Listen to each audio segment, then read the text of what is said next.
The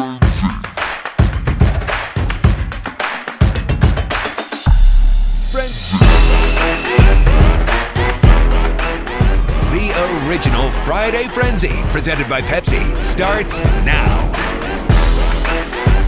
Welcome in for another original Friday Frenzy. Winter sports officially underway, with basketball season tipping off and holiday tournaments starting Friday and postseason for football rolling on. We'll have highlights from girls basketball plus previews for semifinal football.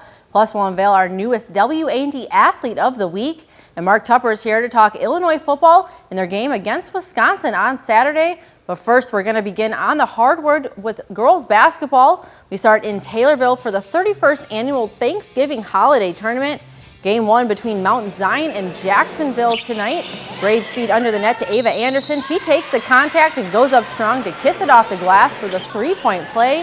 Later on, Mount Zion's defense forcing a turnover. Ellie Jenkins is going to take it all the way, gets the pull-up and an easy bucket for two.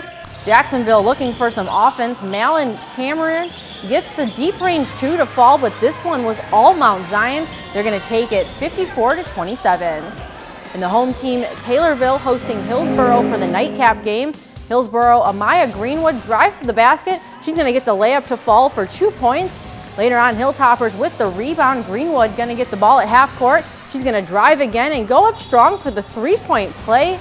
And Taylorville's Bailey Jackson would get things going for them from downtown. She gets the three to fall, but Taylorville is going to drop this one at home 51-36.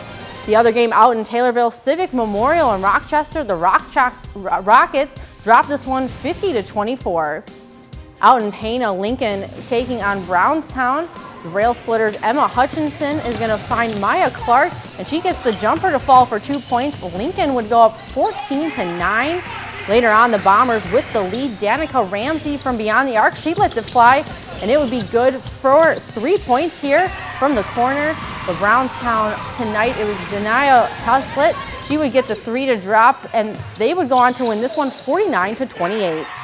And the night game in Pana, the Panthers and Highland.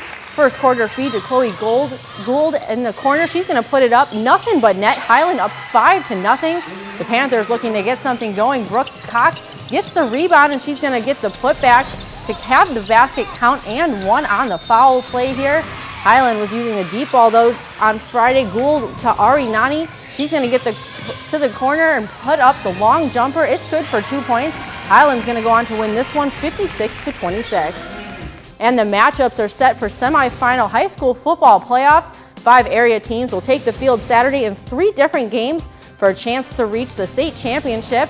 The 2A pairing is pitting undefeated ALAH against Moreau Forsyth, who have been on a tear in recent weeks. The Knights are coming off their most important win of the postseason campaign, defeating a fellow unbeaten Westville on last Saturday. On the other sideline enters the Trojans, who have dominated both sides of the ball in recent weeks, outscoring their opponents 89-18 in the last 2 weeks against the number 1 and number 4 seeds. Moreau will try to make it back to the finals for back-to-back seasons, and should ALAH win, it'd be their first title appearance since 1980 when they were at Wood Hammond. And in the 3A bracket, it'll be an Illini Prairie duel between 2 familiar teams. St. Joseph Ogden has crushed the dreams of multiple top teams as the 14 seed. They'll meet Tolono Unity. The Rockets won their regular season bout back in week 4 by a convincing margin of 40-10, the final. But SJO has come a long way since then. They only narrowly made it to the playoffs at 5-4, but have been on a mission since then, knocking off the number 3, number 11, and number 2 seeds along the way. The Spartans will host Tolono. Once again, the question being, can they pressure quarterback Dane Eisenmenger, who had the long ball working against undefeated Williamsville last Saturday? And lastly, the lone survivor in the 4A bracket, Rochester, emerging the winners of an overtime grudge match against SHG last Saturday. Being a battle-tested may prove to be the best thing for them as they get set to host Breese Central. The Cougars and Rockets both sitting at 11-1 overall.